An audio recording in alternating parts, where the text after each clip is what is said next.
Alors, nous allons voir maintenant la constitution du dossier pour un membre d'un pays tiers, un ressortissant d'un pays tiers en séjour limité en Belgique et comment il doit constituer les dossiers, soit pour les regrouper ou les regroupants qu'il est.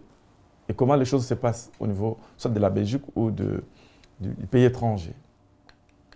Donc, les documents suivants doivent être joints à la demande.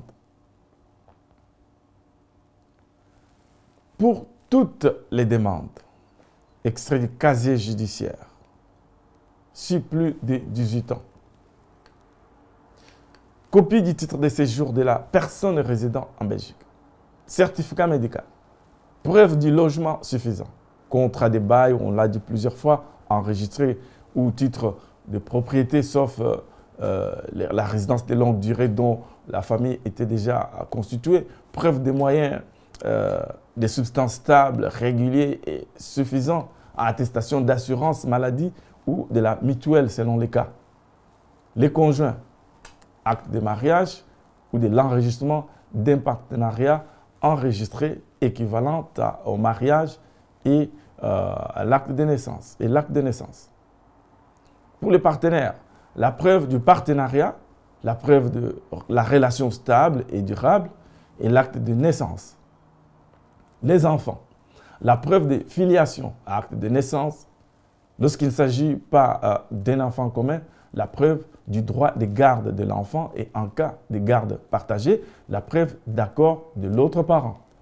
Les enfants majeurs, handicapés, une attestation médicale indiquant qu'il se trouve dans l'incapacité de subvenir à ses propres besoins. La plupart des actes d'état civil étrangers, actes de naissance, de mariage, etc., doivent être légalisés d'abord par les autorités nationales compétentes, puis par l'ambassade de Belgique.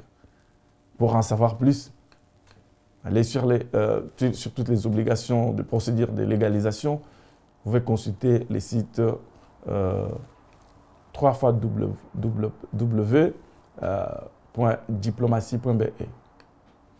Alors, vous aurez toutes les informations sur la procédure de légalisation ou ibiz.be.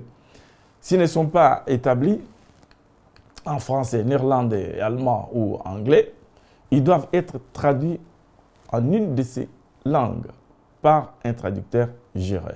Sinon, c'est l'irrécevabilité. J'ai dit et je vous en remercie.